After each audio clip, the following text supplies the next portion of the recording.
Welcome to another Wednesday Yachting Luncheon live from the St. Francis Yacht Club. Right off the bat, we want to introduce the chairman of our junior committee, Staff Commodore Kimball Livingston, to come up and give us a few words about what we've been watching out the windows of the grill room. Kimball Livingston. And timing is everything. Of course, the kids are on lunch break right now. But a few weeks ago, we ran the C420 North American Championship here, and it was an important regatta in several ways. Mainly because we had a turnout of 92 boats, which for a West Coast double-handed dinghy regatta was a bell ringer of a record. So that we're feeling good about that. I'm feeling even better that we had kids who came out of that regatta, which was a very intense experience, the training for it, 4 days on the water racing. And they showed up for our clinic this week, and a different one last week, because what they learned from what they did right and what they did wrong, they want to work on some more because they're going places. At any given time, we have about 60 high school age kids in our programs here. We do a couple hundred learn to sail younger kids every year. And it's important for you to know and other people to know, you don't have to be a member for your kid to sail here. Where our doors are wide open. We want the kids to come. We want them to experience this. You do not have to be a member of the club to put your kid in our programs here. While I'm not on the subject, our friends at PYSF, Redwood City, in a couple weeks, August 7 through 11, are running National Youth Championships, Sears Bemis Smythe. They have 94 kids coming from around the country. It's a national tradition that we host those visiting kids. Now, if you live in San Francisco, that's not going to work. But if you live on the peninsula, you just might be able to host a kid. And as Commodore Heineken would say, what you want is a floor full of sleeping bags. That's how my kids made friends all over the world. If you have space for someone and you want to know how to do that, please get in touch. Surely you know how to find me. Thanks, Ron. Thanks, Kimball. So a little bit about future speakers. In October, we'll have Steve Fusa, who wrote Barons of the Sea and A Man and His Ship. Great author, so we'll listen to his tales. We'll have Aaron Wangenham come and talk about the ditch run. Those of you who raced, how many people have raced in the ditch run? This is a one-way race. Several of us in this room were in that race this last year, going that way, heading from about the Richmond Bridge eastward to Stockton. It's a very fun adventure. We'll have Anna Marie Schulte, who wrote Sparrowhawk on the Horizon. Who knows what the Sparrowhawk was? Of course, it was a low black schooner America. She'll talk about that. Also in September, we'll have Michael Brodsky, who was the attorney that helped stop the twin tunnels that almost bypassed the bay with Delta Water. We'll have Mort Beebe, who just came back from China. He's a National Geographic and otherwise renowned photographer who's done several books, including the book San Francisco. He'll be here to show us his thoughts on Hong Kong, China, and how these two worlds are living together in one big geographic area. And we'll have Susan Rooney and our own Graham Beal, who will talk about the Big Boat Series, since she will be the PRO and he the race manager. In September, we'll have Brandon Southall, who will talk all about whales and big ships and how they have to be careful one of the other. Chip Merlin, who had the name First and is now the owner of the Yacht Merlin, will be here in August to talk about his 50th Transpac. They took third in class in that beautiful boat. How many of us have sailed in Merlin? What an incredible, beautiful creature. Well, the boat's been restored to impeccable shape, and he'll tell us that story. In August, Tracy Edwards, again famous for the movie Maiden, having sailed the Yacht Maiden around the world. She'll be our speaker in the end of August. And George Jacob will be here to talk all about the new Ecotarium. It's like an ecosystem of an aquarium in San Francisco. Art Garfunkel will be here at the beginning of August to talk about how you become in the making of a bar pilot, and do they still jump from the bar pilot boat onto the ship? How many think they know the answer to that question? You'll find out. And then at the end of July next week, Kathy Miller and Don Natoli, these are two politicians who worked on the coalition to save the Sacramento Delta. And as I say, you got to save the Delta to save the Bay. They'll be here to talk all about the legislative initiatives then and ongoing to make sure that we don't have the water that's above San Francisco Bay bypass it in its way to Southern California. A little bit about our speaker today.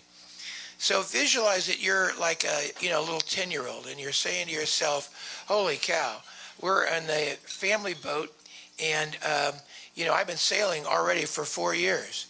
And my dad buys, when I'm age 12, this cool Cal 30, and I started sailing around it. Now I've already been sailing at age 12 for 6 years, and out of LAYC. And then your dad buys a Kettenberg 50.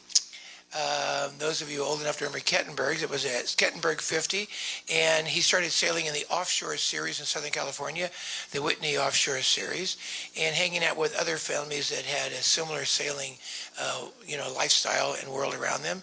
At age 18, he goes off to Yale and has the incredible good fortune to sail in the same and be in the same class as Steve Benjamin and Pedro Eisler.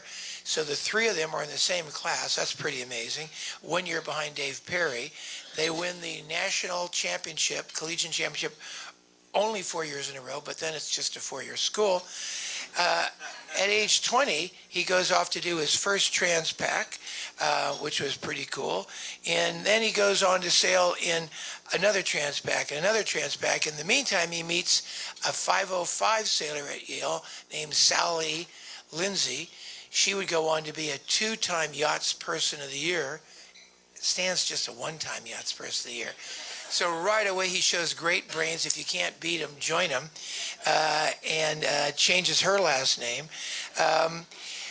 He goes on to sail and navigate and sail and navigate. And one of the most significant things that happens is at age 19, he persuades his father to let he, Stan that is, and a couple of other college roommates sail the boat out of LA, down to Panama, through the canal, into the Caribbean, and take a year off of college as they bop around the Caribbean and bring the boat back.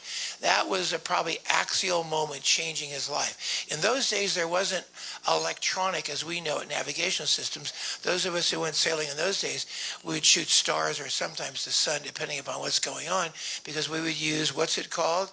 Celestial navigation. People who would basically sail without using GPS and all those things get a certain confidence, inside. I don't know if it still is the rule, but when I sailed the Transpac the first time 40 years ago, there had to be at least 2 of us on the boat that knew how to basically use non-electronic navigational techniques to know where the heck you were. At any rate, our speaker today went on to sail in this was his 20th Transpac that he's just come back from, his 26th race to Hawaii. In that time, he's held the single-handed record, won the double-handed record.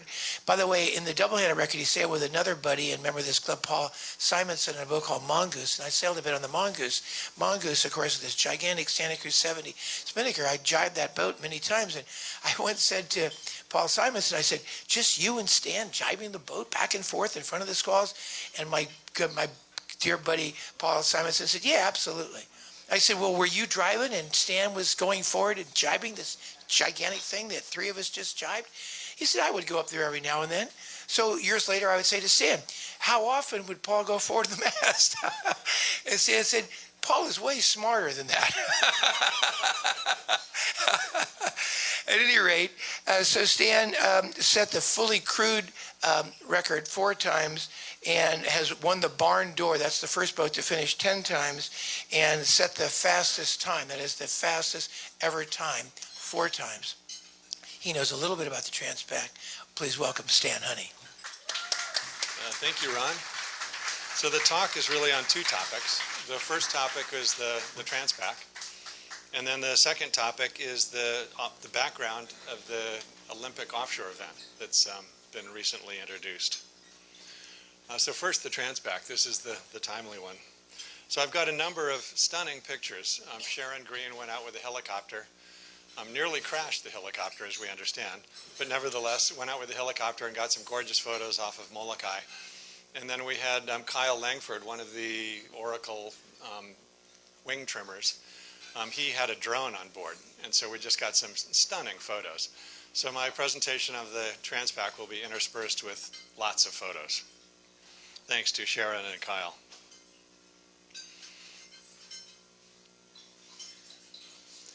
Interesting structure to that spray coming off the bow. We see this a lot on the boat, and I'm not quite sure why it does that, but it has those concentric rings of spray. It's a, and it's not due to the waves, and I'm not sure what causes that, but it's something that we've noticed. The boat has essentially no rocker, no curvature fore and aft.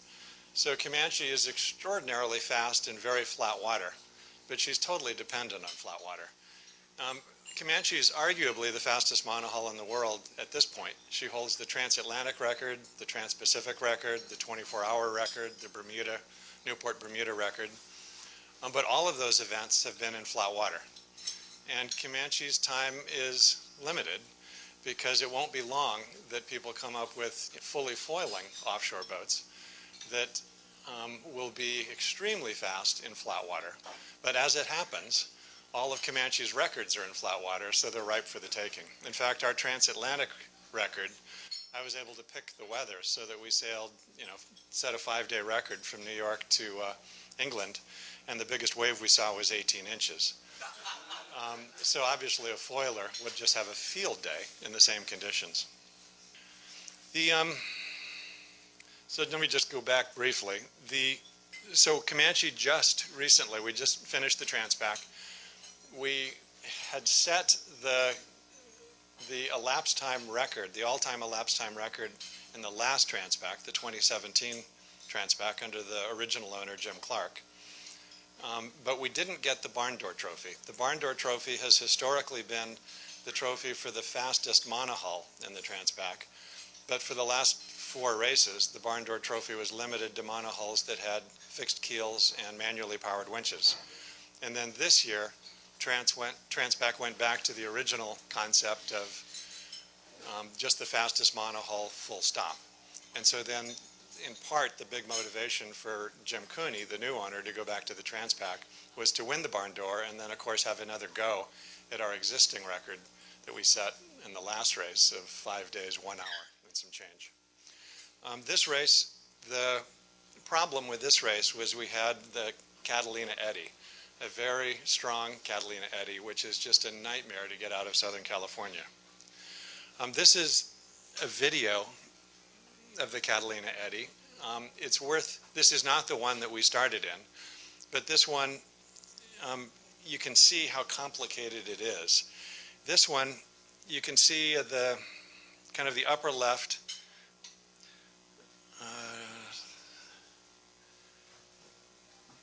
Take the mic with you, Stan. Take the mic.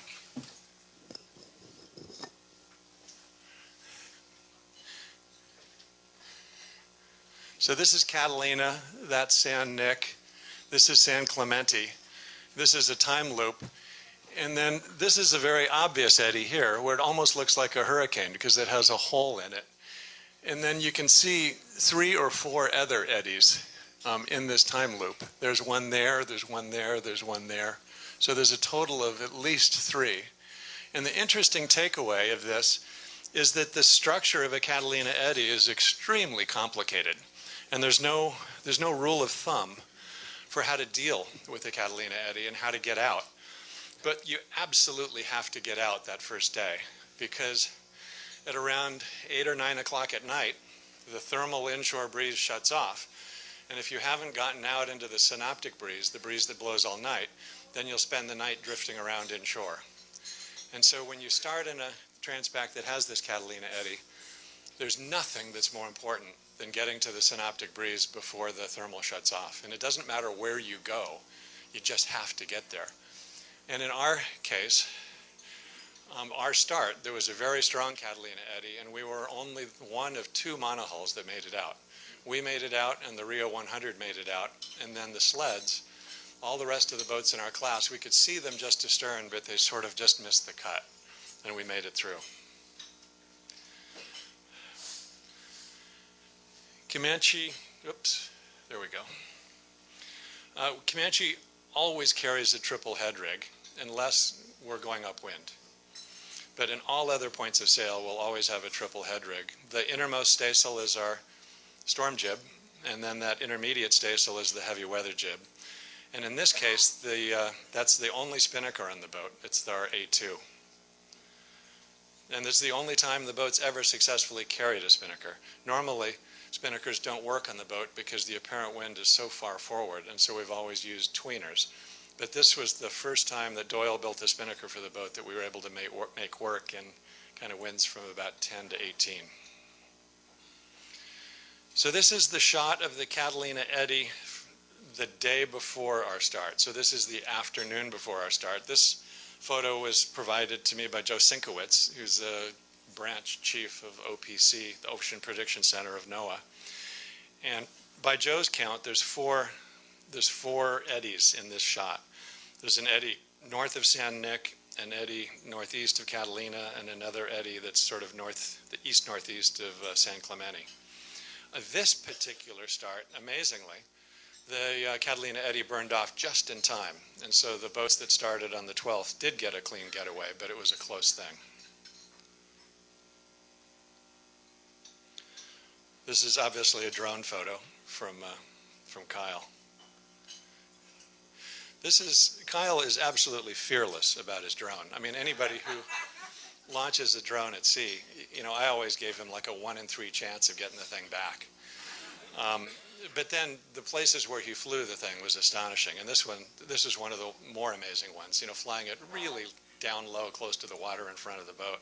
There was one point where the drone got shielded behind the carbon sails and he lost touch with it. And this drone came ripping through the rig, between the shrouds and the mast, totally out of control.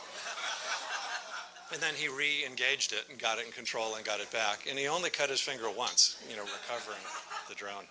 But I've never seen somebody with such courage when it comes to, you know, these multi-$1,000 devices. This is the actual high-resolution rapid response model. So this is an extraordinary product of the U.S. government. It's a mesoscale high-resolution model. It updates once an hour. It results from a huge effort that NOAA has put on to be able to accurately predict thunderstorms and tornadoes.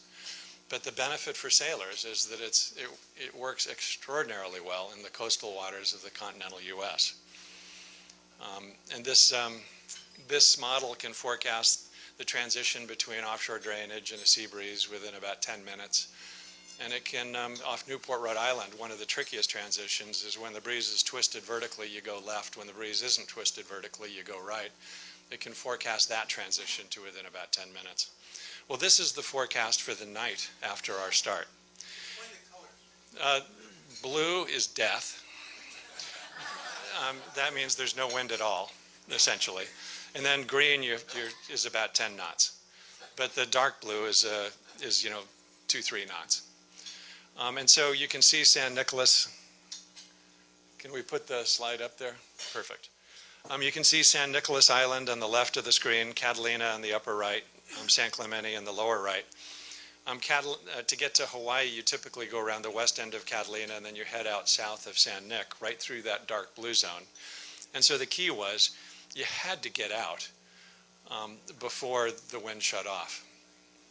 And this is what shut off means. So basically the entire class, except for Rio and Comanche, spent the night in that blue zone that's to the southeast of San Nick. This is one of the videos taken, let's see, this is from the drone. What's that, 10 knots? Yeah, that's probably about 10 knots in the middle of the race. Obviously right at sunset. So this is Kyle's artistic side.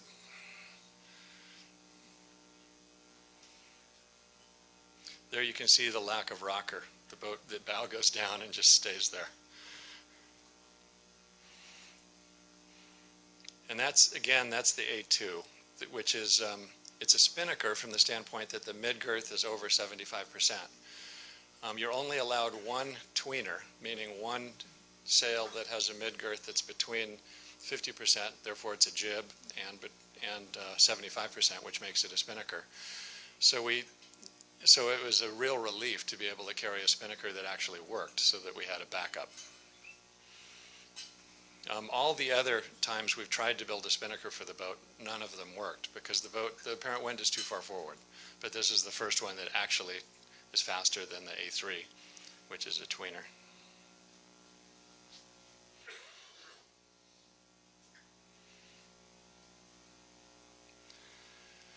So some properties of the boat that are interesting. Because the boat is so fast, it shares a characteristic that a lot of the open 60s have, which is the hull has no core forward of the mast. And that's to avoid delamination due to slamming. So instead, in the absence of a core, she's got many longitudinals inside the boat. The boat is, most of the big triangular maxis, like Speedboat, Rambler 100, etc., are very nosy. Meaning when they heel over, because the stern is max beam of the boat, it forces the bow down, and then the bow has a mind of its own, and it tends to steer the boat. The naval architects call that bow steering. Astonishingly, Comanche doesn't have that problem. The helmsman can continue to steer even when the bow's dug in, and the bow doesn't dig in as often as Loyal and Speedboat did. The mast is unusually far aft. You've seen that in the photos. Yielding some lift because there's a lot of rake in the headsail and the spinnaker luffs. The keel pin, and this is controversial, the keel pin for the cant and keel is angled 8 degrees vertically. So when the keel is canted, we get quite a bit of lift from the keel fin. And that's probably one of the reasons that the boat doesn't dig its bow in more, is we're getting that lift off of the keel fin. It also has the unintended or the undesirable effect that it reduces the righting moment. And then when you go really fast, as you approach, as you're in the high 20s and low 30s, you actually get almost no stability at all, and the boat starts to roll. So when the boat goes really fast, we actually have to drop the keel. And this is something that the Volvo 60s have really figured out, and the Volvo 65s. The dagger boards are angled in, which generates lift, but we didn't carry dagger boards for the Transpac. This was a trade-off that we intentionally made. It would be a little bit of a struggle to get around the west end, but then for the rest of the race, the boat was quite a bit lighter. And the boat is extremely weight sensitive. And so every time we calculated it, it came out that it was to our interest to suffer a little bit getting around the west end. But once you're around the west end, you're sprung a little bit and cracked off a bit, and you don't really miss the dagger boards. The boat has an unusual bow design you might see in some of the photos. It's narrow on the waterline and then quite full above with a crease. This may also create some of the vertical lift. She sails with far more heel than any of us were used to. And the French warned us about this, the French designers, saying that we wouldn't believe it, but at the end of the day, the boat, you often want to sail it with 30 degrees of heel. And that causes a very narrow water plane, which is angled to weather because it's a triangular boat. And so the boat makes negative leeway, or it makes leeway to weather of about 2 degrees whenever you're reaching and running and about 1 degree upwind if you have the dagger boards. The boat's slow in light air, especially if there's leftover seas, and that in part is due to the immersed transom, and you'll see a photo of the immersed transom. But the boat is really painful to sail in light air. You get this huge turbulent white wake behind you, and it's just very difficult to get your speed built up. And boats like Wild Oats and the Alfa Romeo, which are 100-footers, but they're narrow and they're graceful and they don't leave any wake at all. They just crush us in the light air. I mean, they'll go by us at 4 knots and we'll be standing still. But then when it's breezy, we get them back. It's fast in everything else. It's terribly inefficient against all known rating systems, known to man. So the goal of the boat's design was to be the fastest 100-footer that could be legally entered in the major yacht races, like Hobart, Fastnet, Transpac, Bermuda, with no regard for rating. In fact, Ken Reed famously said that told the designers that if it wasn't the highest rating 100-footer ever designed, he'd be disappointed. Well, he wasn't disappointed. So the boat just has a terrible rating under every rule. A ton of sail, upwind 8,000 square feet and downwind 15,000 square feet. 11 tennis courts.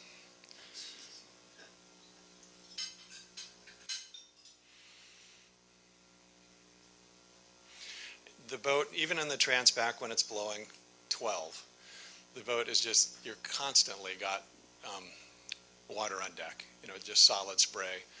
And you've got to, to go forward for the crew and to get down the companionway, you've got to time it.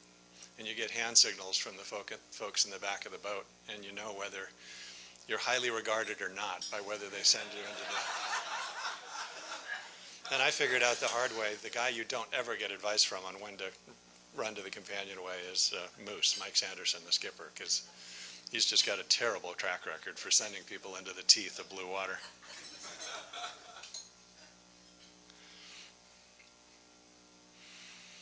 Astonishingly, that drone photo. Other properties of the boat, she's exactly 100 feet long on deck, or a millimeter less, to account for temperature, so that she can qualify for the major ocean races around the world. Her overall length, including the bowsprit, is 112. 26 foot of beam, and the maximum beam is right at the transom. Draft is 22.3 feet. And this is an astonishing limitation for a boat. I mean, I find as Navigator, even when we're sailing in places that I've sailed all my life, I have to pay really careful attention as if I've never sailed there, because you can run aground in places that it never occurred to you that you'd have a water problem. And then there's very few harbors where you can tie up to a dock. Newport, Rhode Island, we can only get in at high tide and only tie up to only to a single slot place at Newport Shipyard, but we can only get in and out at high tide. Los Angeles Harbor, there's only one place we could go, the Cabrillo Way Marina, because it's converted an old ship pier. But most places in the world, they end up chartering a barge or something, and we tie up to that, and it gets anchored offshore. But it's just a huge logistical limitation to have a boat that draws essentially 7 meters. The mast height is 161 feet, so we can fit under most bridges. The design of that mast height was selected to fit under the Sydney Harbor Bridge, just. You have to avoid the paint gondola, but we can fit under the rest of it. The boat displaces 31 tons. The bulb is 10 tons. The fin is 2 tons. The keel cants 35 degrees in about 25 seconds with the 150 horsepower engine running full tilt. The ballast is 7 tons of water, which isn't included in the 31. And then the boat originally was configured with all pedestal-driven winches, so we were manually powered under the WSSRC rules. The boat's been reconfigured so that all of the winches are now hydraulically driven from the engine. And so that's just had an astonishing effect on the boat handling. It used to be that we could get 12 guys clutched to running a single drum, which was pretty good, but now we have the equivalent power of 20 guys on every drum all at the same time. So it makes a huge difference at the corners of an inshore race or changing sails. The Genoa sheet, 12 tons is typical. The running backstay's got about 30 tons. The keel ram, 250 tons, and the mast step compression, 150 tons. So big loads. The crew on the Transpac was 17. There was 4 family members of Jim Cooney, the owner, and then there was 13 professional sailors. Another death-defying drone shot. And you can again see the boat has essentially no rocker at all. And you can see the crease in the bow. That's a good shot of that.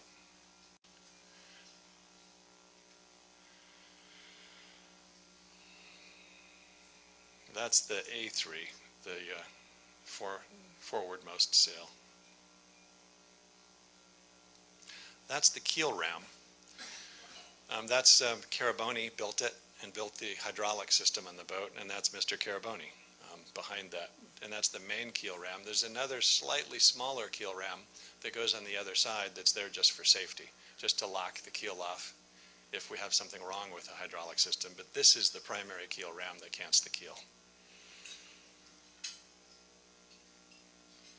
There again, you see those sort of concentric rings in the spray. It's fascinating the way those appear.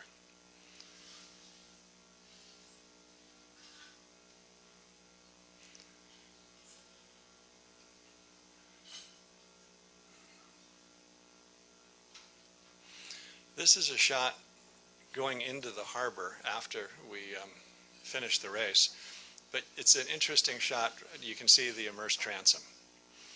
And it's made worse in this picture because the whole crew's standing in the back of the boat. But nevertheless, even sitting at the dock without anybody on the boat, the transom is immersed about 8 inches. And you ask the designers, why do this? Because when you're going slow, it gives you a lot more resistance. And once you speed up and you have a smooth wake, it's fine. And what the designers say is interesting, and I'm sure it's a layman's explanation, but they say that as soon as the wave is smooth behind the boat, what you've done is the immersed transom has pushed the water down, and the rest of that smooth divot in the water behind the boat fools the water into thinking that there's boat there, and so then your equivalent hull speed is that much longer. So when you're going fast, you have a 20-foot divot behind the boat, and the water thinks you have a hull speed of a 120-foot boat. The downside is the gurgle speed, as we call it. That once you have that white water tumbling in behind you, you're toast, essentially, because then the boat is really draggy, and you can't maintain your way. And this boat's gurgle speed is about 7 or 8 knots. That once you're below 7 or 8, the boat becomes really, really draggy and really sticky. And you do everything you can to avoid that.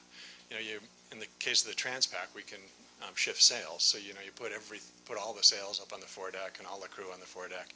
You try to reduce that gurgle speed. You can run the keel down a little bit to heel the boat over, but you can't run the keel very far to leeward because of that 8-degree pin. And if you run the keel too far to leeward, then the hull, because it's triangular, is trying to go to weather, and the keel is trying to go to leeward, and then the boat snow plows and stops. So the boat's just really difficult in light air.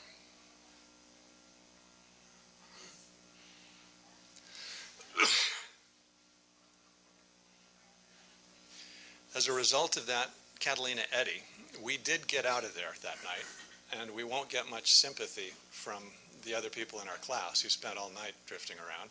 But nevertheless, the fact that we had a slow first day and a slow first night struggling through that eddy made it so that we were off the record. The record that we set the previous race was 5 days, 1 hour. This race, we were about 9 hours behind that. And had we had a clean exit that first day, we would have been right in the hunt. But again, nobody's giving us much sympathy from the other boats in our class. This is a shot off of Molokai. Sharon Green, the photographer who took it from the helicopter, she had told us in one of the meetings before the race, I think the quote was something like, "You guys aren't as young as you think you are, wear shirts."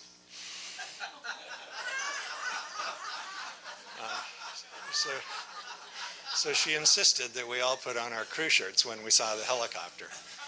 So all the guys dutifully put on their crew shirts. So here we're probably, 8 hours from the finish, but nevertheless the crew shirts got passed out. And these particular crew shirts, we all looked like Tom Selleck, and people were whistling the Hawaii Five-0 song. There's the crew shirts. It's an extraordinary crew. Everybody on the crew has done a Volvo race, which I thought was astonishing. And then almost everybody on the crew has been on an America's Cup team. So it's one of the most professional of the professional crews that I've sailed with. I think there's 3 or 4 guys from the Oracle team, and then most of the guys have done multiple Volvo races. The 4 family members of the Cooney family are right in the center of the photo. But and then Mike Sanderson, the sailing master, is in the lower right. He's the skipper of ABN AMRO, the guy I sailed with, navigated for, when we won the Volvo in 2005, 2006. And there's at least one other member of that crew that's on board as well. Chris Nicholson is kind of towards the upper right, the 505 world champion, Volvo winner. So it's an extraordinary group.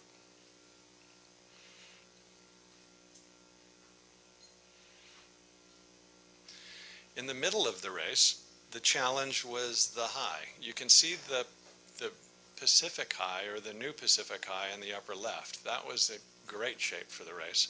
The problem was we had a leftover high that's kind of in the center of the screen.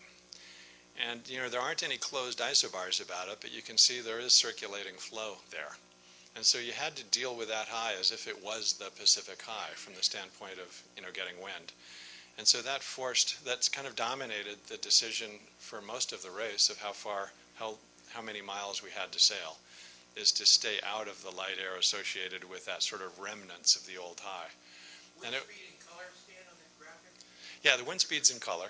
And so what is red equal? red is probably 20 to 25, and then blue is 0 to 3. And what I do is I scale the colors in the software to provide increasing visibility of very slight differences in wind speed. If you're going to do a Hobart race, you don't have red show up for 25. You set it up to 40 or something. But for the Transpac, I scale the colors to make the slight differences to be more visible. But it's that sort of secondary high in the center of the screen that was sluggish about getting reabsorbed that dominated the decisions for the middle of the race.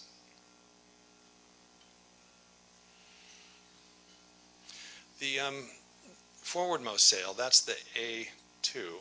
This is a new Doyle sail. And the interesting thing about it is that it has all the sails are roller furling, but they're on soft furlers. So the way all of the sails work is that you hoist up the sausage of sail that's furled. It goes into a halyard lock on the mast. Then you engage the tack, and then it gets tension from below with hydraulic cylinders. So all the tension is from below, but it's just in a lock at the top.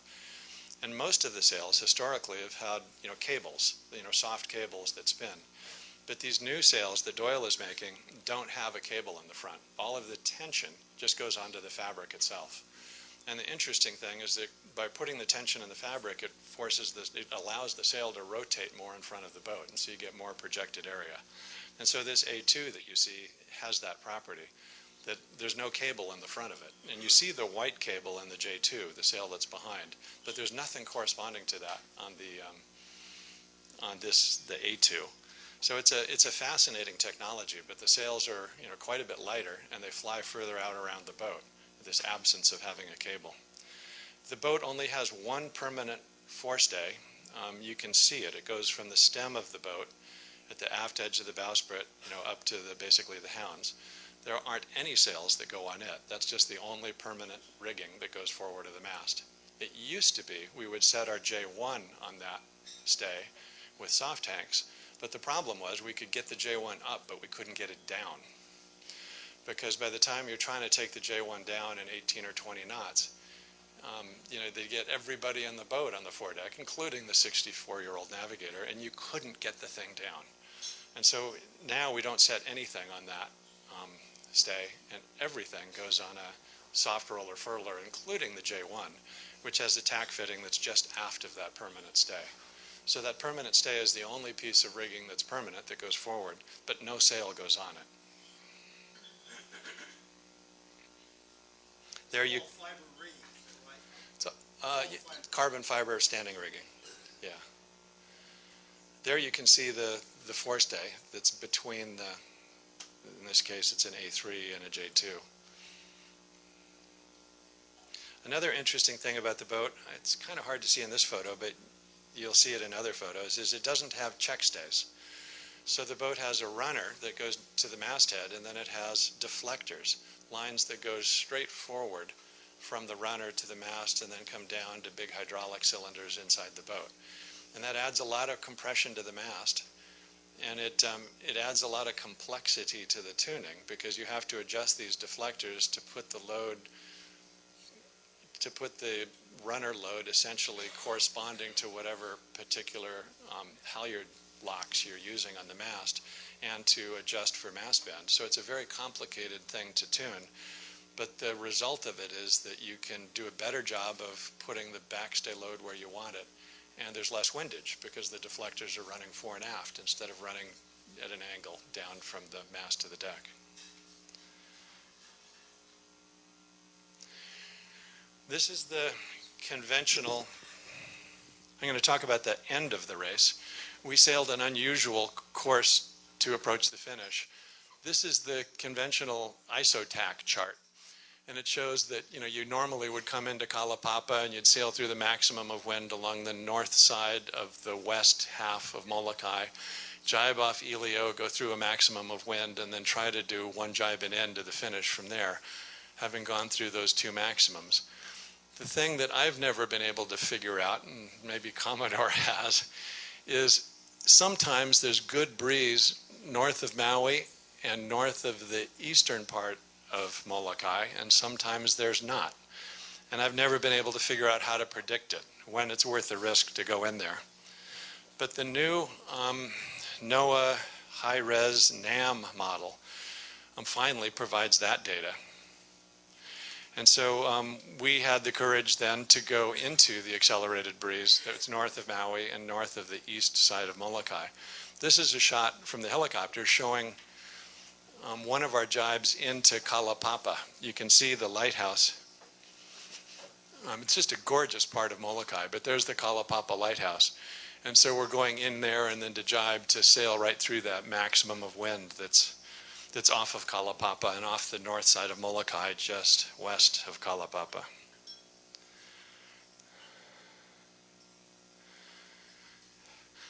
This is a picture of the high-res NAM model. This is actually the data that we had on board.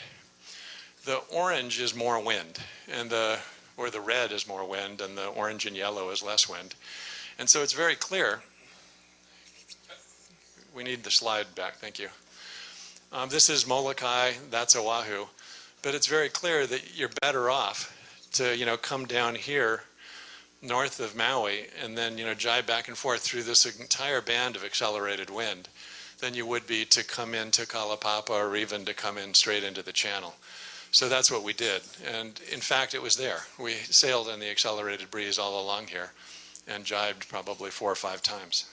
But it's an unusual approach, and I've never in the past been able to figure out when you could count on that breeze being there north of Maui and north of the eastern part of Molokai.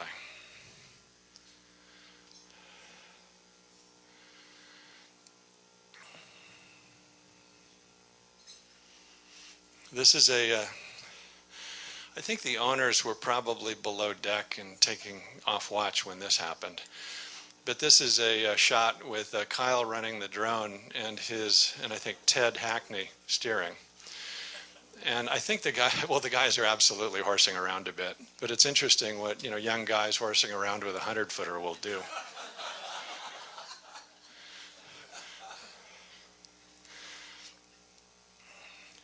And the soundtrack, you can actually hear on the soundtrack. I don't think I'll play it for you, but you can hear on the soundtrack the guys egging on the helmsman to try to rock the boat up, for this drone shot. But I think the boat gets to over 40 degrees at one point. And then watch the forestay, and you can see how little load there is in the forestay, and you can see the whole rig bounce right there. So this is in the sort of boys will be boys category, I think. This is what it looks like. This is averaging about 27 knots. And so you can see the smoothness of the wake. The boat's heeled over, so the only part that's really running in the water is the kind of the leeward part of the hull. And it's got a fairly narrow water plane, when it's heeled over this far.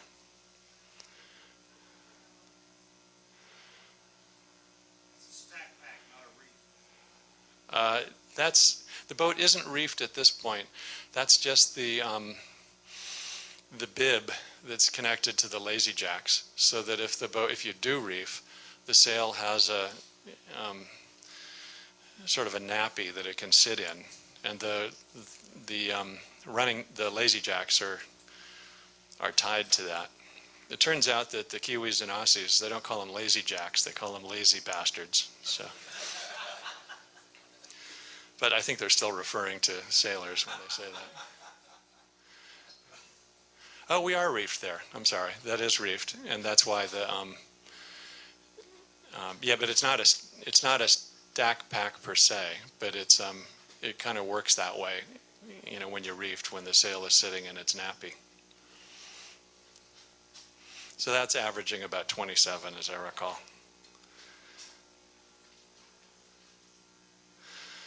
Okay, the next topic, but why don't I stop here and answer any questions about the Transpac? Stan, let's go through, we'll do the Q&A. Stan, we'll go through and do the Q&A later.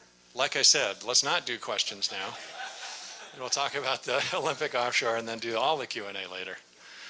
Okay, this part, the top paragraph, I'm going to actually read it. I hate it when people read things from presentations, but this is a bit of history about our sport that has been, I don't think, is appreciated. And I think it's really important to kind of revive it in people's memory. And so I think it's worth actually reading.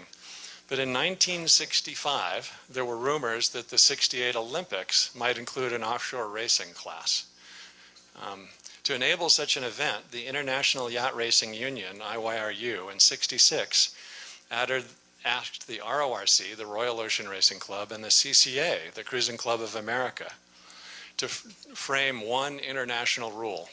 Both clubs agreed, and at the April 1967 meeting of the Ocean Rules Coordinating Committee, an international technical committee was established. Olin Stevens was the chairman of it, the American legendary yacht designer Olin Stevens, and the other American representative was the designer Dick Carter.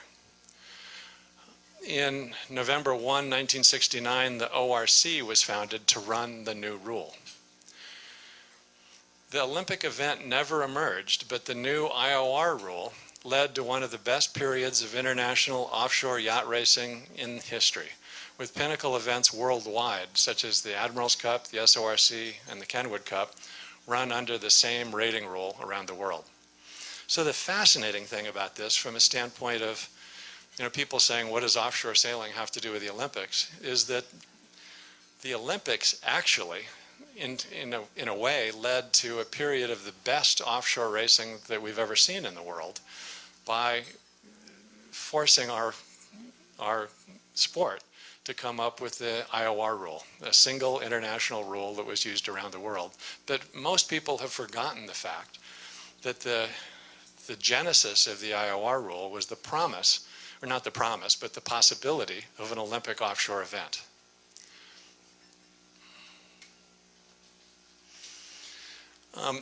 In 2010, much later, Bruno Trublet, the legendary two-time Olympian, America's Cup skipper, America's Cup organizer, proposed an offshore event to represent the huge, and this I'll read because the quote is just perfect, and it's still perfect. But he proposed an event to represent, quote, the huge chunk of our sport which is about offshore racing. The event would start on the day of the opening ceremony and go for 5 or 6 days.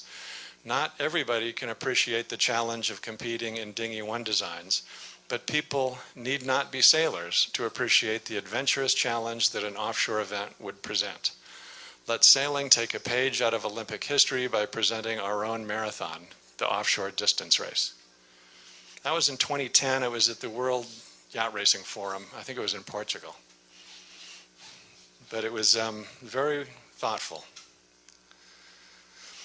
In 2016, the IOC, the International Olympic Committee, asked the sport of sailing, asked world sailing, what would world sailing do with an 11th medal or with an additional exhibition event? The world sailing and of course the US organization responded with proposals for team racing events and other things. But I was then, and still am, the chairman of the Oceanic and Offshore Committee of World Sailing, and we decided to have some fun with this. And so we took a flyer and we made a proposal for this 11th medal. And the proposal was, a single double-handed offshore race for a gold medal, just one race for the gold. Mixed crew, 1 man and 1 woman, using manufacturer-supplied equipment, so the teams show up at the Olympics and step on board their boat. A 3-day, 2-night race, so it would be too long to sprint. You have to have the offshore skills of getting some rest. The course would be changeable and the marks movable to guarantee a finish time. You'd have jury hearings and penalties take place on the water so that the first boat into the harbor would win the gold medal. So you could have a ribbon across the harbor entrance. The onboard continuous video from RoboCams. So you'd have internet video and audio available from all boats continuously throughout the event, so there'd be no time zone problems. And it would be the longest endurance event of the entire Olympic Games across all sports. So what we did was we cheated, meaning we read through all of the letters of complaint that the IOC had sent to the sport of sailing through the years. And we said, okay, let's check every box, just for fun. And so some of the complaints were scoring. The IOC hates the complexity of the scoring of sailing, where you have drop races, or the boat that wins the last race doesn't necessarily win the gold, or sometimes the boat that wins the gold didn't even have to race in the last race. And sometimes you don't know the result until after some meeting, the protest meeting after the race. And so the IOC just hated that. What they like is the first athlete, across the line gets the gold and can immediately go into the podium. So we checked those boxes by having on-the-water juries and by having just a single race. The IOC hates the schedule problems, the lack of predictability of sailing, where you need a certain wind range to sail and you have to delay, or you start earlier, or you can't sail at all. And we solve that by having it an offshore race. And offshore races, we race in the real world. If it's light, we drift. If it's windy, we deal with it. But you'd have the start on time, and then you'd adjust the race course by being willing to move marks as long as no competitor was on the leg to that mark. But you'd have the freedom to move marks to get the fleet back to the finish on time. And we did that for the America's Cup that was out here. That we had, I led that live line development for John Craig, but he always had a little box on his computer that told him the estimated finish time of the lead boat. And he was able to move the marks around to get the lead boat to finish within minutes of when he wanted them to. And so you do the same thing for this event. Gender equity, of course, that's easy. You just have double-handed, a man and a woman on each boat. And accessible media, and you solve the time zone problems by having continuous 24-hour video on the internet from all boats all the time. So people, no matter where they are in the world, can go on board the boats and watch them arguing or drifting in the middle of the night. Can we get the slides up? Thanks. Let's just leave the slides up if we could. The IOC responded that there would be no 11th medal, but the IOC, astonishingly, said that they really liked the offshore proposal. And I think their response was that finally the sport of sailing has been listening to them. They loved the fact that it solved the scheduling problem, solved the scoring problem, had accessible media, and of course was gender equal. For the 2020 Olympics, no offshore event or exhibition event. For the 2024 Olympics, this offshore event that we proposed narrowly lost in May 2018 at the mid-year meeting in London. And it lost in the last vote. So it was out for 2024. Then in the November 2018 annual meeting of World Sailing, the offshore event was approved. The board sort of dusted off the proposal and resubmitted it, which at that point only the board could have done as an urgent submission. And it was reproposed and approved to fill the gap left by a missing mixed event. And there was a mixed event that had been proposed, but nobody could figure out how to structure it because it was a mixed gender single-handed event. And none of the committees could figure out how to format that. And so the solution was to propose a different mixed event. And fortunately, the offshore event had been proposed, had been all penciled out, and the IOC was already clear. The IOC was in favor of it. So right now, there's working parties underway on equipment for qualification. The goal there is to have it a very inclusive set of criteria so that regions and countries around the world can use kind of whatever they have in the way of, one design offshore keelboats to do their qualification in. And then there's another set of criteria. Well, the plan for the Olympics themselves, the games themselves, is that there will be manufacturer-supplied fixed keel, non-foiling keel boats provided, for the Olympics themselves, and that those boats haven't been selected and they won't be selected until a year or so before the games, but we will be coming up with criteria that those boats must meet.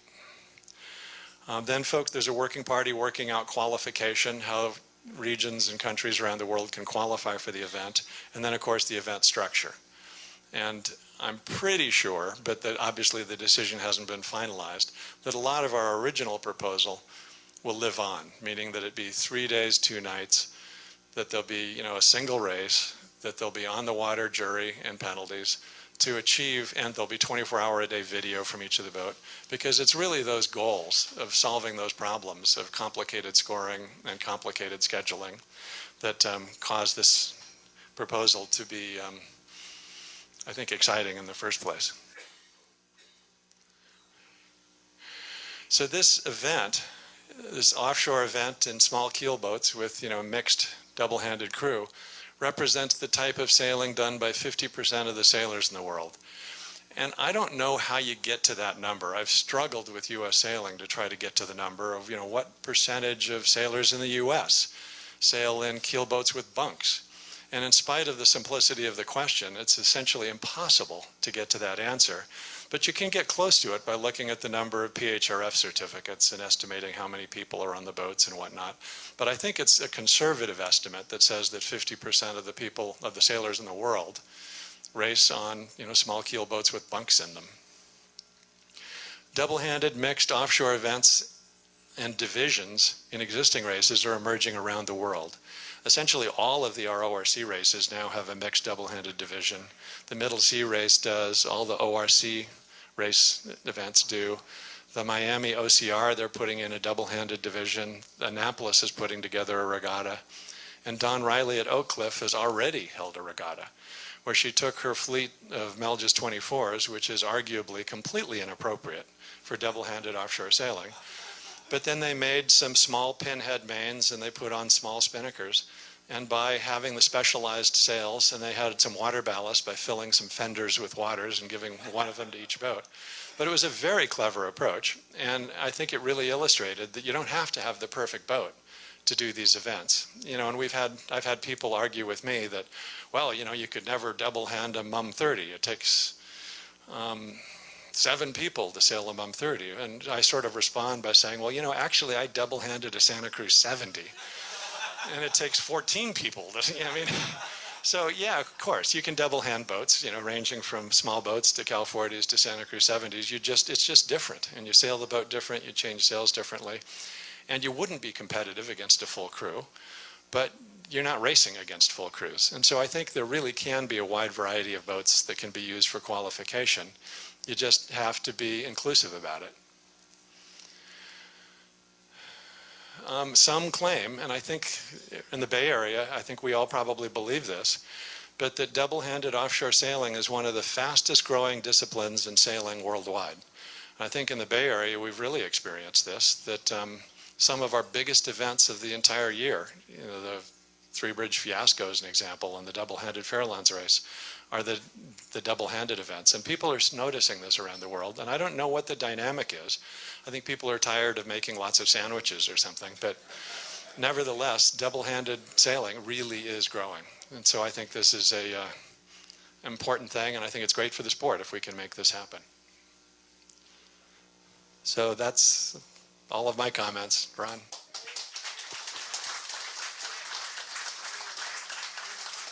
Welcome again to the Wednesday Yachting Luncheon. Our guest today, Stan the Man Honey.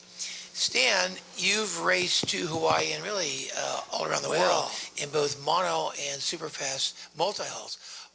Give me some of the differences that you feel about sailing in monohulls versus multi-hulls.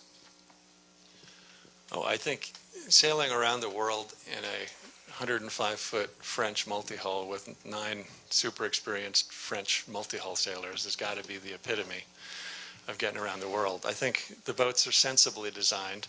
The helmsmen have a windshield in front of them, and the companionway has a hard, what they call a casquette, what we would call a hard dodger over it. I think we had to bail the boat twice in the entire circumnavigation on Groupama 3. We went around the world nonstop in 48 days and set the world record. But I think we had to bail the boat out down below twice with a sponge. You know, you get like a teaspoon out of the boat. Only twice? Yeah, and that's just the water that comes down on the weather gear. Whereas on a Volvo, by comparison, Monohull. a Volvo monohull, I think I spent the entire race bailing and navigating. So whenever I was navigating with my left hand, I'm just bailing at the same time. But the boat was constantly, you know, there was constantly water washing around down below. And then on the Volvo race, you're always damp and you're always cold. The crew, I think I lost, 20 pounds most legs, and you'd gain some of it back, and then you go into the next leg. Whereas the multi-hull was, especially the French multi-hull, it was just much, much more sensible. And I think part of that is the Volvo positions themselves from a marketing standpoint as life at the extreme. So the boats are designed to be brutal. And, they limit you from having cockpit, prevent you from having casquettes and having shields and stuff for the helmsman, because they position the whole event as, the fire hose in the face of the crew.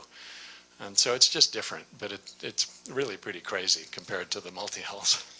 Now, I'm going to keep asking questions, but if you have one, hold your hand up, and Hancock is going to basically bring his mic to you. So, Stan, what was the watch system used on Comanche in the most recent Transpac? And that's for the crew, and then what was your watch system like? Two questions. Okay, well, the watch system, it was 4 on, 4 off for everybody. The crew was divided into 4 squads. And then 2 of the squads alternated every 4 hours, and then the other 2 squads alternated every 4 hours, but with an offset of 2. And so then you'd only ever change half the crew on deck at any one time, and then you'd have half the chaos down below every 2 hours, because there's only half the crew that's getting in and out of bunks. I mean, that's a pretty typical approach for large crews. The other common approach that we didn't use is you have 3 watches, and then a watch is either on, or they're on standby, or they're off. But we chose to do this sort of offset power rotation, some people can call it. What I do personally is I float, and my whole life is scheduled around the weather models. And so I try to get a nap after I'm done with the work from a previous model, and then I wake up to download the next set. I download it, and I run the routes, I run the risk analyses, I run the what-ifs, I brief the crew, and that whole process takes several hours, so I'm lucky if I can get a nap before I start it all over again. How long are the naps? I try to get an hour, and that would be 4 times a day. So I try to get, 4 1-hour naps per day. A question from Commodore Tompkins. Commodore. Stan, is this okay? Stan, I have a question in 2 parts. The double-handed mixed event for the Olympics, how many boats do you expect is the first question. And secondly, how are you going to do on-the-water monitoring or judging? If you have, let's say you have 40 boats entered, you're going to have 40 different judges out there following each boat? The number that's mostly being batted around now is 20, that there'd be 20 manufacturer-supplied boats. And then the M&As and the regions would qualify to who gets those 20 slots. And then it wouldn't be on the water umpiring, which is what we do in a cup or something, where there's people watching, and then you get penalized right then and there based on what the umpire saw. I think the model would more be on the water jury, so that if there's a protest, one boat protests just like another, just like we do in normal racing. But then once there's a protest, instead of waiting until you go to the room on shore, the jury would actually hold their hearing while the boats are on the water. So they would interview the different people, see what they had to say. And there may be video, from the boats, because the boats are going to all have cameras, and there may be tracking that's useful. But nevertheless, the concept, at least now, isn't 24-hour umpiring, but is instead on the water jury and on the water penalty. So if you lose your protest, you got to go back a half a mile or whatever the penalty turns out to be. But a lot of this stuff is still actually being worked out by the working groups. Thank you. During your recent Transpac and Comanche, what was the start to finish average speed that you guys averaged in the 5 days? What's the average speed? You know, it's interesting. I didn't actually do that number. I'd probably guess at the, 18 or something in that range, 20. Kind of But- getting out of the start, slow start, all that. Really, really slow start. Right. Painful. So what was the median breeze and what was the median speed across, do you think? What were you doing most often? You know, setting aside the first night, which was terrible. Right. It was a windy Transpac. And so we had a couple of days that were in the 20 to 25 range, which is a lot of wind for a Transpac. The thing that we all tend to think the Transpac is a windy race because you remember the Molokai Channel, Right. but you tend to Yeah. overlook the couple of days in the middle where it's blowing 12. But this race, we didn't have any of the 12s in the middle. You know, all through the middle, we had good breeze. And there was a couple of days where it was just averaging, 20 to 25, the whole day. So the start was terrible. That first whole day was terrible. We lost a bunch of time that first day. Not as much as the other boats in our class, but nevertheless, we lost enough so that we were out of the hunt for the record. But the rest of the race was a quick race, and we had good breeze, and we never really had any of the 12, 14 knot mealy stuff that is what you get a lot of in most Transpacs. So when it's blowing 20, what's the boat doing out there? Oh, high 20s, just under 30. And what was the peak speed you saw? I know that's not the important component, but let's just hear about it. What was the fastest you saw the boat going at any moment? I didn't actually find it in the data, but I think the guys all saw kind of low 30s. Like here 32 and or there. 3 or Yeah, something? but that, again, it's the average that makes the difference. When, if ever, is Comanche dangerous or feel dangerous to you? What's a scary moment? The loads are the things that make it scary. Typically there'll be 22 tons on the runner, and anybody that's eased a line with that kind of load on it, you never forget it. Never sit in front of that runner.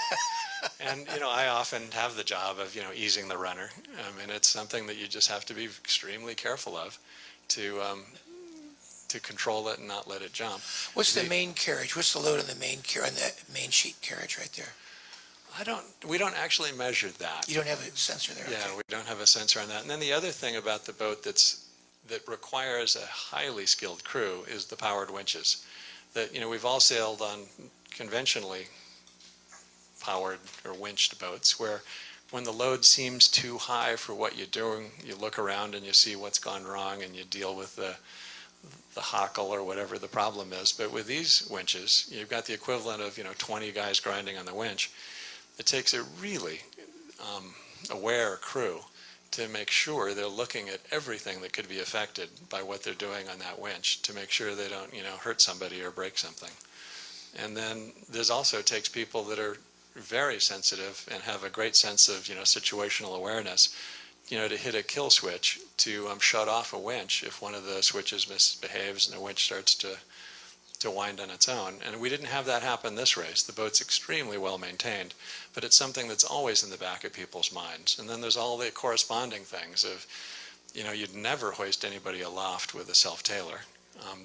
And you'd never leave the boat at the dock with a line loaded onto a winch. So if the winch started to turn, you could pull a rig down. So there's all kinds of sort of corresponding concerns. But a lot of the danger, I think, just comes from the loads and comes from the incredible speed and the power of the winch system. Question in the back of the room, yes. So thanks so much for coming to talk to us about both these topics. The offshore event, I'm hearing a lot of interest across the country, so everyone's really excited about it. It's got a lot of new interest in the Olympics. Your comment about the 24 not being necessarily the ideal boat, what, if any, boat do you envision? And then separately to the Transpac, I was really interested in the cableless spinnaker. Was wondering what angles you were sailing with that. Good questions. Well, as a practical matter, the Olympica boat will probably, for the most part, the deal will get done by the local organizing committee in France, because they can do a deal with a manufacturer that the IOC couldn't do and the World Sailing couldn't do. They can do a deal where they provide marketing leverage to the manufacturer. So that means it will almost certainly be a French boat. And then the criteria will probably say fixed keel non-foiling. So that would rule out the Figaro 3, which would otherwise be well positioned. And I don't know what the French builders will do, but they might come up with a convertible variant of the Figaro 3 with a deeper keel.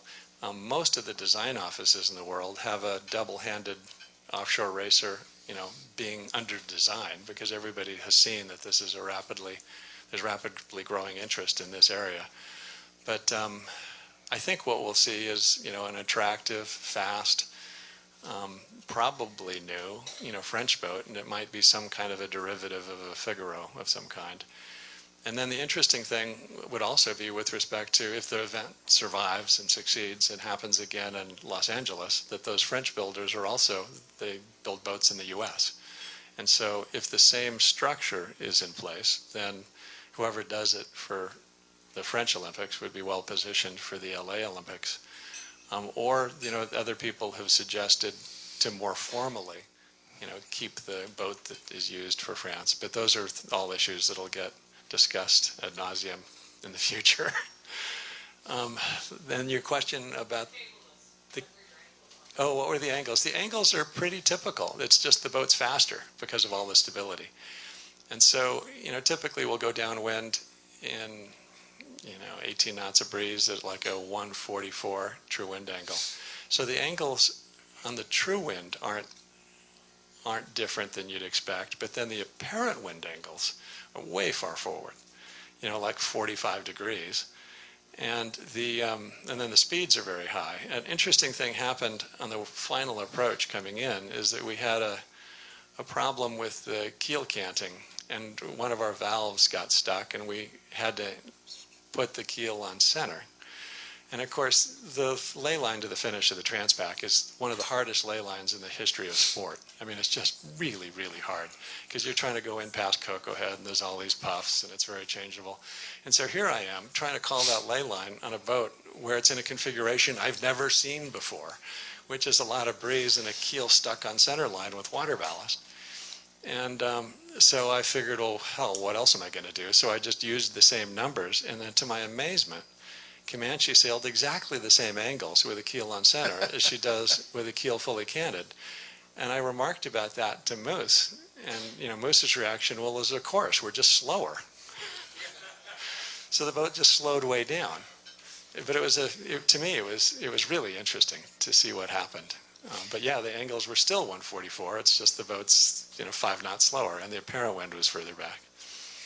So in 1991, I guess it was, when Alberto Calderon did the first canting keel boat, we would push the button and the keel would go up, and it would take, I remember, about 45 seconds for the keel to go all the way up on one side, all the way up the other side. That was just a little soling with this first invented canting keel. Now, how was the time for Comanche to go all the way at starboard side to all the way up on the port side, if you were to do it? Well, we set it to the speed we want. There's enough power, there's 150 horsepower diesel, to achieve the speed that we want. But in the practices, we adjust it, and so it's now set for about 25 seconds, because that's kind of the time you want, going through a tack or going through a jibe. And the bulb weighs how much these days? It's a 10-ton bulb. 10 tons, so 22, 20-ish.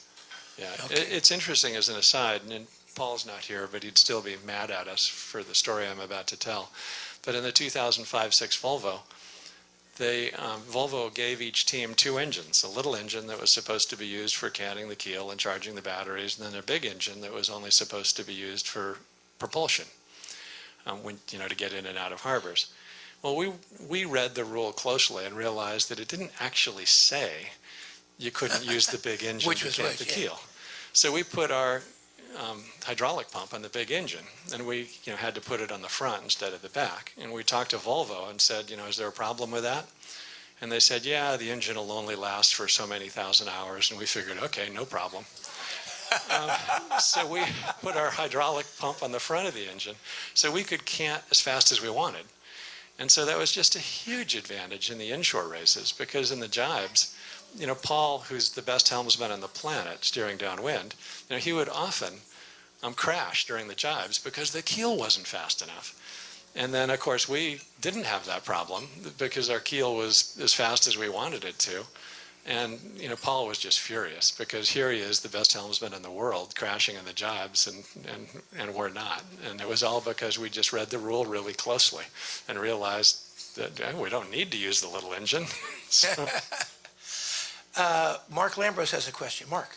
Going back to your unique water formation over the bow that you commented on several times, did the camera, the drone, able to slow down like a high-speed film of it to see if it's actually kind of like an airflow system that's being created over that?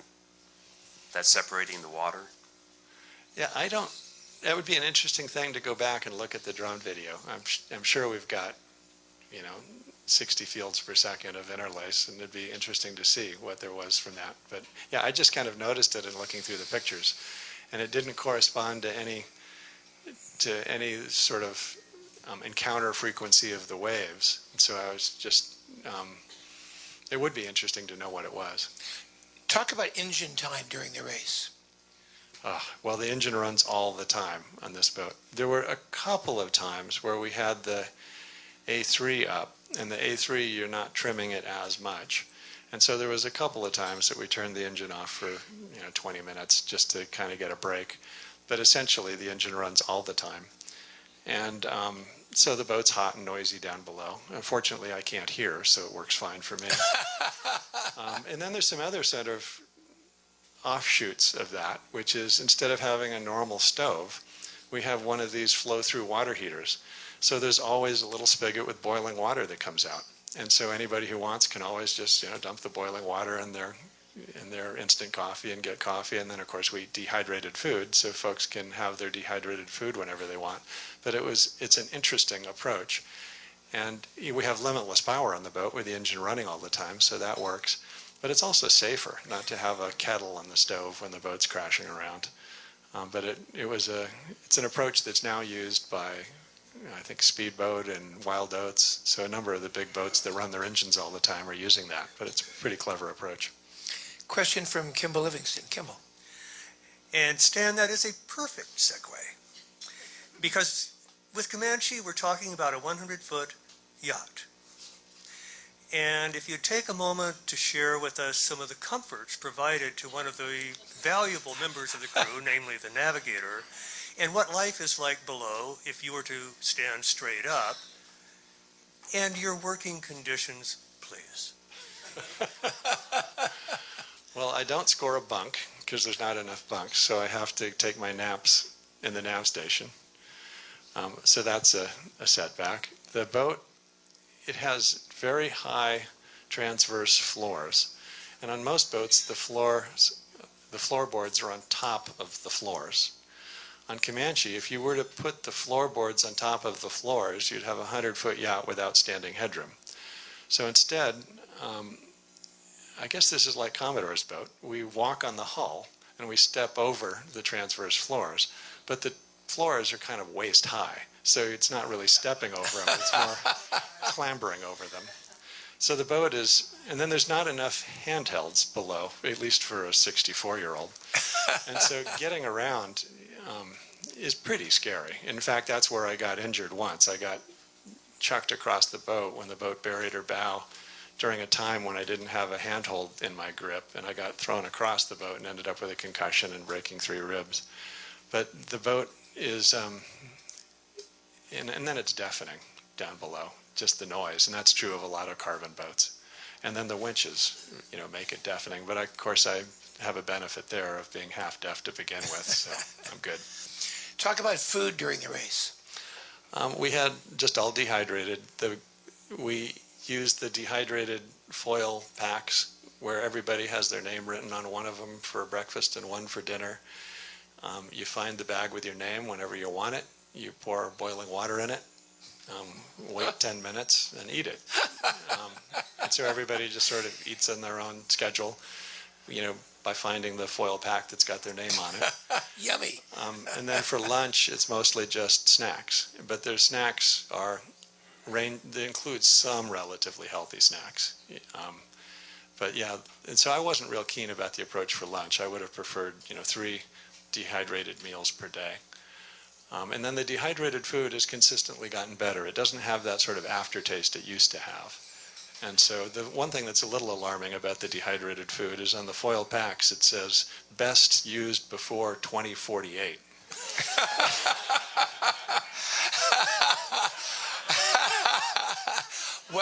What was your weight change during the race? And the average crew's weight change? I don't know. I think I generally lose a couple of pounds on a short race like that, but and that you're not cold all the time. I think the thing that causes you to lose weight in a Volvo is that you're not shivering, but you're always chilly, and I think that uses up lots of calories. Jim Bradley has a question. Jim? You must have felt like a Formula One car on the freeway. Tell me about passing boats. Are you as navigator going above this one, below that one? And also, are the crews on the other boat standing there with their jaws open watching you go by?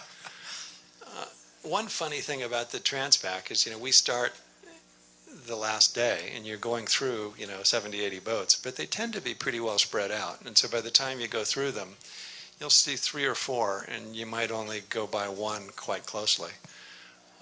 But Comanche does tend to get quite a bit of attention. One thing that we do in the sport, which I think is out of date, and I used to argue for this strenuously, but we have 4-hour delays on the yellow brick tracking, and all of the boats are required to carry AIS equipment, but they're not required to turn it on. And so a lot of the boats have, well, all the boats have AIS, but many of the boats don't have it turned on. The AIS trackers are delayed, which means it's kind of a struggle to figure out who that likely might be ahead of you that you might see tonight. And then, of course, it drives the families crazy trying to figure out when they're going to, when their friends are going to get to the dock. And so I think it's time for the sport of sailing to move on, to require the AIS gear to be used all the time and to take the delay out of the yellow brick tracking. And I was a strong proponent for the delays and for not having tracking as a navigator, because in the old days, you could go somewhere just after roll call and you had 24 hours to be, to do what you wanted to do and to, seal the deal if you picked a better course.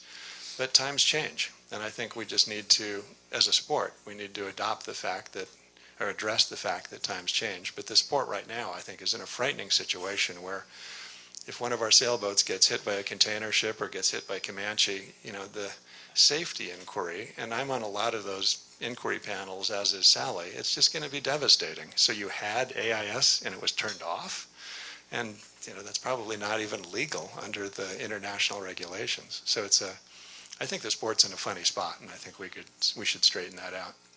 So you're racing in a 100-footer. You're trying to go as fast as possible. You got the record in mind, even if you had a slow start. So do you try to go under all these littler boats and kind of like not hurt their race, their competition, or you just go over them when you have to go over them to get where you have to go? Well, it depends on the boat. We basically just go where we're going, and then the little boat can telegraph what they want. And a lot of the little boats, if they see you, they'll actually kind of come in front of you because they want a closer look. And as a practical matter, we would give them bad air for such a brief period of time that it almost doesn't make any difference. Talk about crew assignments on the boat. So you got a 17-person crew. How many different people drive, and how otherwise is the crew divided up by responsibility? Well, the 17 crew, there was the 4 family members, and of those, there was several good sailors. Jim is a good helmsman and a good sailor, and his 2 sons.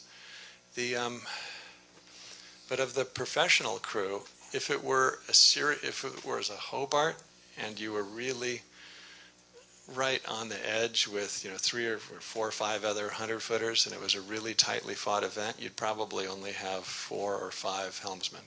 The 4 or 5 best. On the Transpac, we had a somewhat larger rotation going through the helm. And then the other responsibilities is on every squad there'll be bow, mast, trimmers,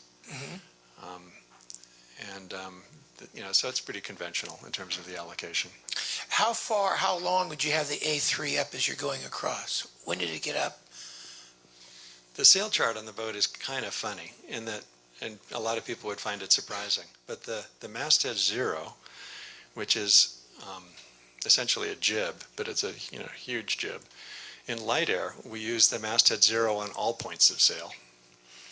From upwind, downwind, reaching. That's Because the apparent wind goes forward so fast. right. And then the masthead zero appears again when you're running, VMG running in kind of over sort of like 26 to 30 knots. So here you have this one sail that's used in light air on all points of sail, and it's used again running in a lot of breeze. Then just talking about running, after we're through the masthead zero, we would go to the A3, especially if there's lump, because it doesn't have that big roach. And so if it's light air, it's an easier sail to use. Then we would go to the A2, which is the sail that is a 75% mid-girth, and it is a real spinnaker.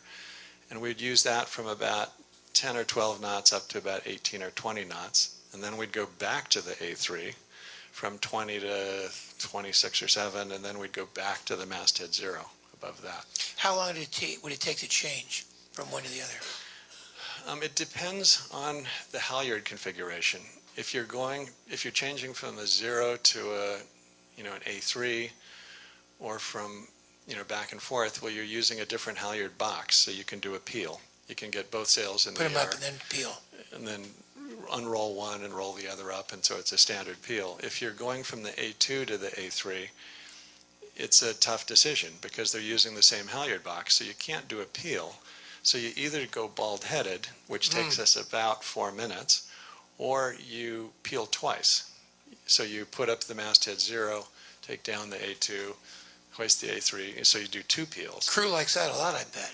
Well, and we've actually tested it a fair number of times to try to figure out what's better, 4 minutes bald-headed, and you still have the J2 up, and so you're still sailing along, but is it better to do bald-headed for 4 minutes, or is it better to do 2 peels?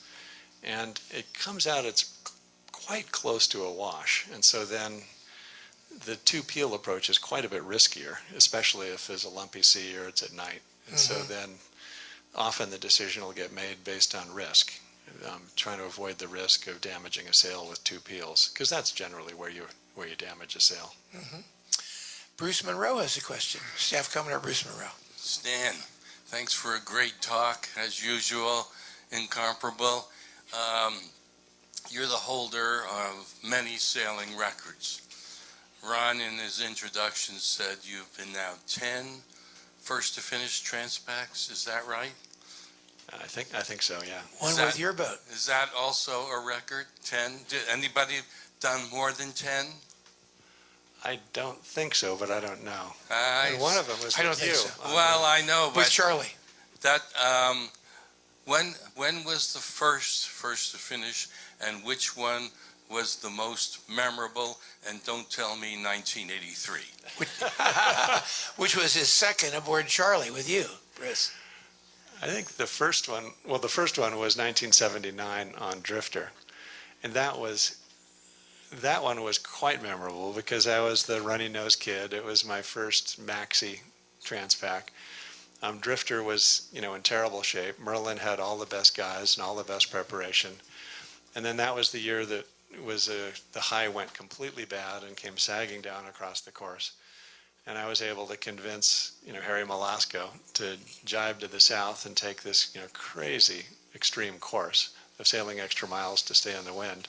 And it worked. And we beat Merlin by 24 hours, and I don't think Gary Wiseman spoke to me for about 3 years.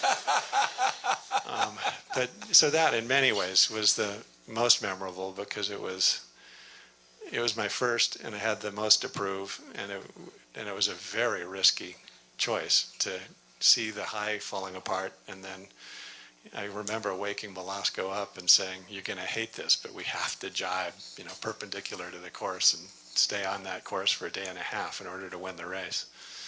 And his answer was, "Okay, start talking, kid." Jacob has a question. Yes? As a youth offshore sailor, I've always been interested in navigation, and so I've been teaching myself expedition, and it seems like a lot of it is automated nowadays. I suppose my question is, where can I really inject myself and be a good navigator as opposed to just kind of relying on the software for everything? It's a great question. And the interesting part is that Expedition automates the arithmetic, but it doesn't automate the intelligence part of it.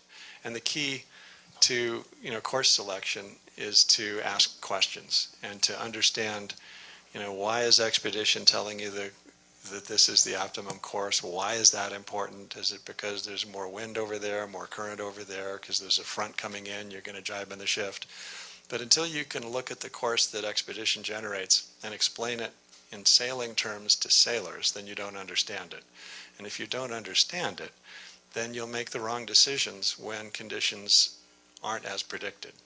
So what you got to do with Expedition or Adrena or any of the routing programs is you have to run experiments, you have to force it into different places, you have to speed it up, slow it down, run different weather models, tinker with it until you can understand it and explain it to the sailors as, okay, here's the deal. What's important here is that we got to be far enough south to stay in the breeze, but we got to be sure to get far enough east to get the shift before we run out of wind. Or, I mean, whatever it has to be. If you can't explain it in sailing terms, then you don't understand it. And if you don't understand it, then you won't know what to do when things change. And then I always make sure the crew on deck has the forecast for the next 6 hours, a big picture strategic overview of the race, but then I also make sure that they have two numbers in mind. They have the course, but also the free advance course. And what the free advance course is, if you could pick the boat up and you could move it in any direction for 10 miles with a helicopter,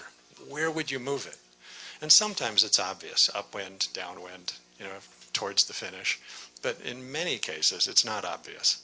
And most of the Transpac, the free advance course, people will find it surprising. It's not downwind, but it's also not towards the finish, and it's not where the boat's headed now. But it's essential that the crew know that, because every now and then a squall comes through, you're on a beam reach, and the crew needs to know what to do. And so it's the ladder line that you're fighting against. The ladders, in a normal windward leeward, the ladder is generally upwind or downwind. But in an ocean race, the ladder line is not. It's much more complicated. And so I think Expedition is a good tool to help you to answer those questions, but it's not automated at all. And, I remember teaching the morning light, Branning and Pete Van Oss how to navigate. And I'd wake up and we'd be doing the Molokai race, and I'd realize that the guys are cracked off a bit and they're sailing along the optimum course. And I'd say, what are you guys doing? And they say, well, we're sailing along this optimum course. It has to be right. And I said, okay, why does Expedition think that's the optimum course? And they'd say, oh, it thinks we're beating. I'd say, well, and this is a gift, right? It's like, yeah, so it's really important to just use it as a tool, but there's a ton of room for genuine intelligence as opposed to the artificial kind. So talk about the water ballast on the boat. How much? How does it move? Boy, the water ballast is constantly coming in and out.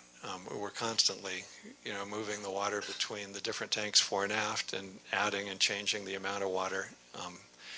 And the boat's almost always fully canted because we're carrying the weight anyway. How much weight of water? 7 tons. And we never carry the full 7 tons. The boat gets too sluggish. So we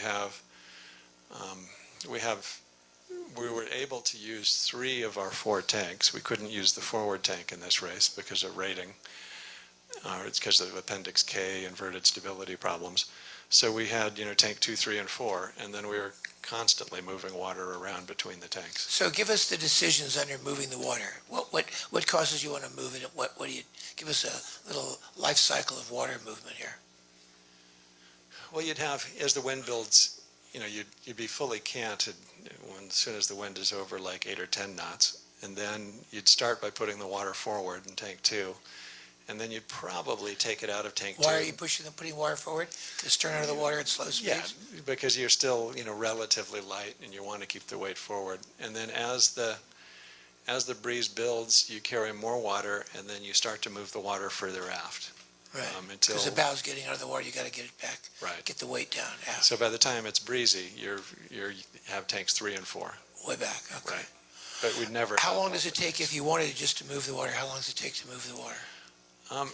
Comanche has an interesting water ballast system. The boat's designed as an offshore race boat, So to move the ballast, somebody has to go down below and they have to manually operate the engine-driven hydraulic pumps and to operate the gate valves to shift the water.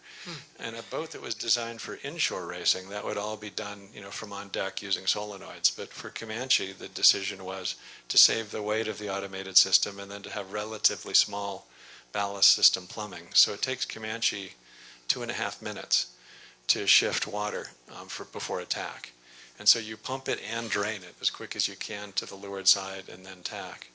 And for the Navigator in an inshore race, that adds to the stress because you have to pick your ley line, 2.5 minutes Before, in advance. right. And then once the water's to leeward, you can't say hold. So, Wait. right. So it does add its own set of stress. Another question from the audience. Yes. Hi, my name's Linda, and it's an honor to meet you as a fellow sailor, all the accomplishments you have. And this kind of goes hand in hand with the young man asked you up ahead. I was just curious of all the packs you've done, when did you start using expedition? And I know you said you have to have the knowledge of the wind and the currents and understand all that, but how much of a difference did it make for you as your navigation and when it was started to use, you used it? That's an interesting question. As a kid, I was interested in navigation. It's probably because my father was a navigator and my godfather was a B-17 navigator. So I would just kind of had an interest. And so even when I was a teenager at LA Yacht Club, so, racing lasers, I taught myself how to do celestial navigation. And then I started to get asked on, Mexico races and Hawaii races because I could do both the bow and navigate. So it would save a body on the boat and save weight. But I loved the traditional part of navigation, the dead reckoning and the celestial. And then completely separately, I was interested in technology, and I built my own ham radios and interested in math. And so I kind of took, my whole life has been on a technology bent. But then as navigation got more technical, that turned out to be a big advantage because I could fix stuff on board and get stuff to work. And then in the early days, I wrote my own software. So, and then even in my navigation back when it was all celestial and dead reckoning, I would take an engineering approach to the routing problem. So even doing the SORC and the Lauderdale race and whatnot, I would estimate what the polars of the boat would be, and then I would do graphical routes. And it's not as hard or as time-consuming as it sounds, but in 3 or 4 hours you could figure out, does it make sense when you go around Rebecca Shoals to sag at 45 degrees into the Gulf Stream, or does it make sense to go right along the Keys? And you could figure out the answer. And I found, and then the same thing for the Bermuda race. And the guys I was competing against were the older navigators who navigated by folklore. At least that was my impression. And they had a little black book, and they'd look in the book, and it said, well, in 1957, it was southwesterly at the start, and you had to go here. And then I would take the approach instead as a kid of, okay, well, I'm just going to make the incredible assumption that the weather forecast is accurate, and then work out what's the fastest course. And what else am I going to do? Because I didn't have the black book. Well, it turned out to be extraordinarily effective. And so I did well, and I got asked back. And then navigation sort of evolved to actually fit my approach. And then when it was possible, when it was legal to bring computers on board, and I think in 1983 was one of the first years, the program that Bruce was running, but Bruce was able to arrange that I got some funding from Nolan, and we actually built a computer system on board the boat. Nolan Bushnell, the owner, Charlie. And that was the first computer system, I think, used on any boat anywhere that would learn the polars and actually compute, the fastest course. And it was way harder to use than Expedition because it really didn't have a fancy user interface, but it solved the same problems. And that's generally credited in the history of navigation that's on the Expedition website as being the first implementation of sort of automatic learning of polars and optimum route calculation. But it was all, custom software. And so I used that for years. And then when Deckman for Windows finally got to where you could buy it, then I started to use that. And then now, of course, the two most successful programs are Adrena and Expedition. But those have sort of played, played into my strength. But the interesting thing was, it's really an attitude of figuring out the fastest course versus the folklore approach of going based on the black book. So we have a question from the founder of the Sailing Science Center, Jim Hancock. Jim. Yeah, first of all, Stan, you were right about the spectacular photography and video. When I was watching that, I thought the 10-year-old in me was saying, oh boy, I want to be Stan Honey when I grow up. I'm not sure I'm going to get there in time. But one of the things that I noticed from the photography was, and maybe it was because of the selection of what you showed, because it was more dramatic, a lot of pictures of Comanche punching through waves with lots of white spray. But even what you described was that there was a lot of water coming over the bow. And my own personal experience on Hobie Cats, my own Freya 39, J24s, the kind of boats that I've sailed, when we punch into waves, it slows the boat down. So maybe you can speak to that. It looks like that doesn't slow Comanche down very much. Yeah, it actually does. If the Transpac were held in absolutely flat water, Comanche would be a lot faster. And we're faster than the waves, so there's no benefit from surfing the way there is in the Cal 40 or something. But the waves absolutely slow the boat down. And part of my job as navigator when we're setting records is to find those conditions where the water's really flat. Like in the transatlantic, we achieved, the biggest wave we saw all the way to England was 18 inches, and you wouldn't have seen all of those sort of bow-burying things. But the Comanche does not do well in a big sea state because she has so little rocker. And she really is a flat water boat, and that's why I think all of her records will be taken away when somebody builds this foiling 70-footer. So that explains one of the questions I had, which was it appeared to be, I've never seen such smooth water in all the crossings I've had to Hawaii.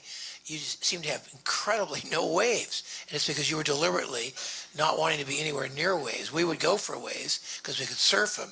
You were doing the opposite, getting away from waves. So that seems like the case. So what was the most breeze you saw anywhere on the course? Yeah, in a record attempt, I can pick the sea state. In a Transpac, I really can't. I pick the course, for the wind, and then I just kind of have to deal with the sea state. But in a Transpac, there's just not enough freedom to alter your course. Going around the world, or a Volvo, or certainly going around the world on Groupama 3, the sea state dominated the decisions. I was willing to sail many, many extra miles to get a flat sea state because the trimaran we could average 40 knots in a flat sea. So that was a case where I did a lot of the routing based on sea state, but for the Transpac, the routing is all based on wind, and you kind of deal with the sea state. And then the sea state we had, it wasn't bad for a Transpac, but it was definitely slowing Comanche down, burying the bow and digging through those. So what mistakes did you make?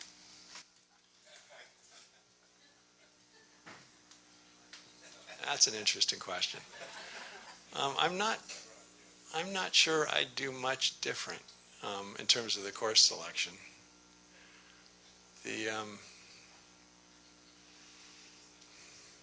I would probably, in the benefit of hindsight, I'd probably re-examine the H0 data, the historical weather data for the eddy, and see if where we went was absolutely perfect.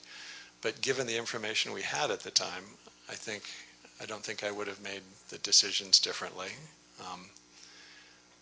And it worked for us. So yeah, I'm pretty comfortable with the race we raced. What'd you do best? What decision, looking back, I'd say, yeah, that was really the right thing to do, when you wondered and you made a decision? Well, I think as a crew, I think the crew sails the boat at a very high level, and that's just the fact that we have this extraordinary situation where everybody in the boat has done their Volvo and done their America's Cup, or been in an America's Cup team. So there's just a real focus of sailing the boat well and having the talent to do so. And so I think the boat was extremely well sailed.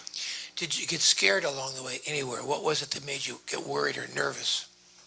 No, not in the Transpac. There's plenty of other times that boat's frightening, but the Transpac, I don't think we had any scary times. Tell me about one of the times it was scary, like on the transatlantic or in another race. Well, the transatlantic record, where we can pick our start, wasn't scary at all. It was almost boring because, I picked a departure time. Looking for a big weather system. Yeah, well, yeah, we started in front of a big storm, and we had 25 knot beam reaching for 4 days, and no tacks, no jibes, no reefs, no unreefs, just beam reach across the Atlantic in 18-inch waves, and so we almost had no pictures because it was so boring. But the transatlantic race, we had a big sea state, and the boat was burying its bow, and the thing that's scary about that is that it's like being in a bus where every 20 minutes you're in a traffic accident where the boat goes from 25 knots to 5 knots, all of a sudden, and hard to predict. And that's actually how I got injured, is that I was between handholds and got thrown across the boat when that happened. But that's the scariest part, is that everybody in the boat, if somebody's not hanging on, they'll get thrown across the boat. When you hit a wave. Yeah, when the boat stops. And that big flat deck, it gets underneath the ocean, and then the boat just augers in and stops. So the scariest moment in Comanche is when it stops. Yeah. Kim Dessenberg has a question. Kim. Thank you, Ron and Stan. I have several questions. On the recent Transpac, do you know how much fuel you used and how much you had left at the end? The modern diesels are amazing. It's a big diesel. It's a 150 horsepower diesel, but it's, common rail. It's a Steyr lifeboat engine. And it's extraordinary that when those engines are idling, how little they use. And every time we did the numbers, when we were originally designing the boat, to see whether it made sense to have a small engine, to be running continuously, it didn't. It just made far more sense to just run the main engine, because the modern diesels have they're extraordinarily efficient idling. And so I think at an idle, it maybe a couple of liters an hour. It's very small. And then I don't remember the total number of fuel we've used, but we've sailed the boat long enough with the engine running all the time so that we're able to predict it quite accurately. And then we thought that if we started to run low, then we'd just encourage the crew to find times to shut the engine off, and we never had to do that. We kind of were running at the budget for a while. In the early part of the race, we got a little bit behind because it was really light air, and so we're canting the keel, in the puffs, so you're moving the keel more. And so we got a little bit behind, but then we gained back up, so it worked out about right. Well, thank you. Another question. Did you travel more distance to get to the compressed wind at Maui, and how much faster were you going when you got there? We didn't travel any more distance. It's just a matter of using, it's an interesting thing. The boats that sail relatively hot angles and jibe downwind, you can move across the course for free, and therefore you have more options to get more wind without paying anything to get it. Whereas the Cal 40, once the breeze is up, you're going dead downwind, so you kind of point at the finish and put the boom on whichever side it wants to be on, and off you go. And so you have very little ability or you'd have to pay to go somewhere to get more wind. Whereas Comanche, within your jibing angles, it's free.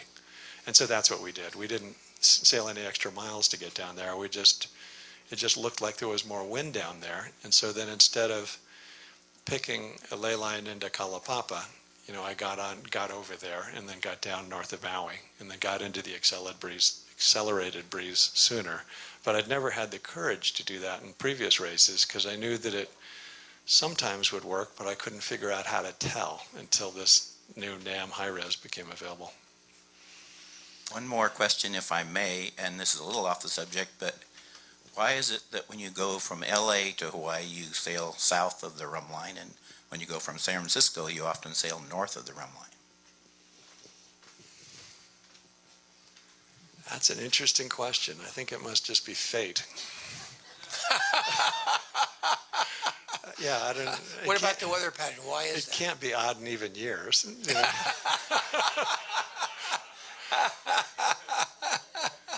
Yeah, I don't know why that is.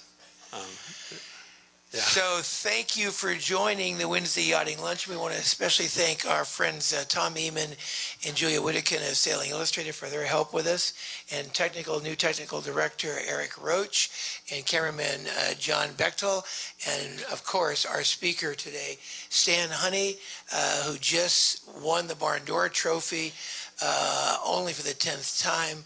Thank you very much. With that, the meeting is adjourned.